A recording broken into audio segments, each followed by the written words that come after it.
All right, everybody, I'm here doing a volume. This is composite volume and space diagonals. So we are going to be taking a look at some not complicated shapes, but complex shapes. So we have a wooden pencil holder that's made from a solid cylinder of a diameter of 9 centimeters, and we're removing a smaller cylinder with a diameter of 6 centimeters. Both cylinders have the same center and are exactly the same height. A pencil of length of 10 centimeters fits exactly inside the holder as shown in the diagram, which you'll see in a second. Find the volume of the pencil holder and use 3.14 for an approximation for pi. Round your answer to the nearest tenth.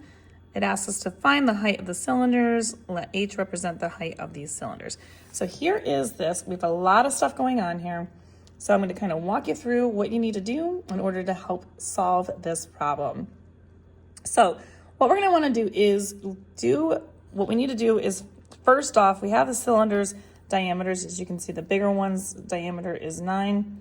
Small one is 6. This is going to be a 2-part video, by the way, just so you know. So don't expect the whole thing done in one video. We're trying to figure out the height here, but we do have that space diagonal, which is 10 here.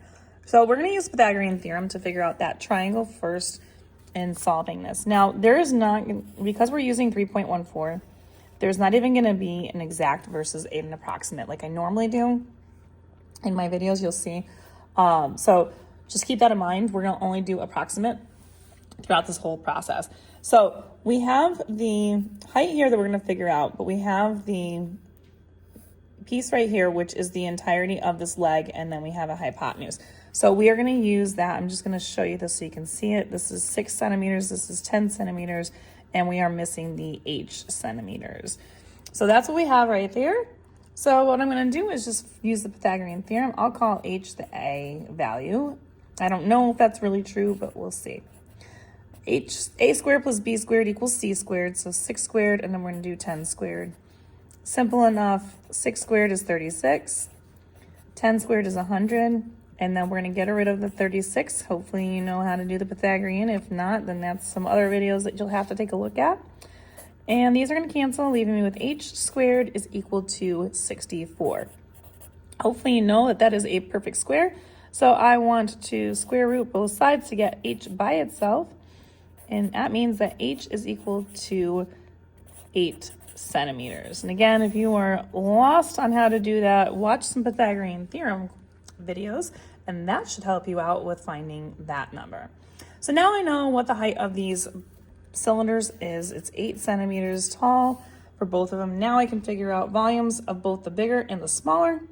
Because we are taking the space out of the center of it, for the smaller one, we're going to subtract the volumes in order to find out the finalized one.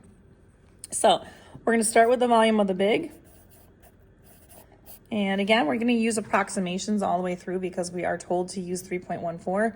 And then at the very end, we will calculate with the nearest tenth.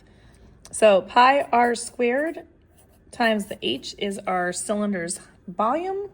So we're going to just replace 3.14 with the pi. And then our radius for this one, for the big one, is a radius of, what do we say? The radius is 9. I'm sorry, the diameter is 9, so the radius is half of 9, which is 4.5. So we're going to do 4.5 squared. And then the height we said is now 8. So we have everything we need to plug into this. So now what I'm going to do, 4.5 squared, the square button is right down here. And we get 20.25. So I'm just going to replace that. So 20.25, then we're going to multiply that times 3.14, and then times 8. So all on the calculator, nothing fancy, 3.14, and then times 8, and we get an answer of 508.68. So we're going to take that 6, and we're going to round it up to a 7, because the 8's going to tell me to do that. If you'd like, you can do, since we're asked to round to the nearest tenth, you can do it there, that's okay. You can use the full entirety if you'd like. And again, that just makes it more accurate. So we're going to get that answer. And sometimes it doesn't even change the answer. So we got 508.7 for that one. And then we're going to do the same thing, but we're going to do the volume of the smaller one, and that's going to be in another video. I'm just gonna write this formula again. So check out the video, part 2, so you can find out more about how to solve the rest of this problem.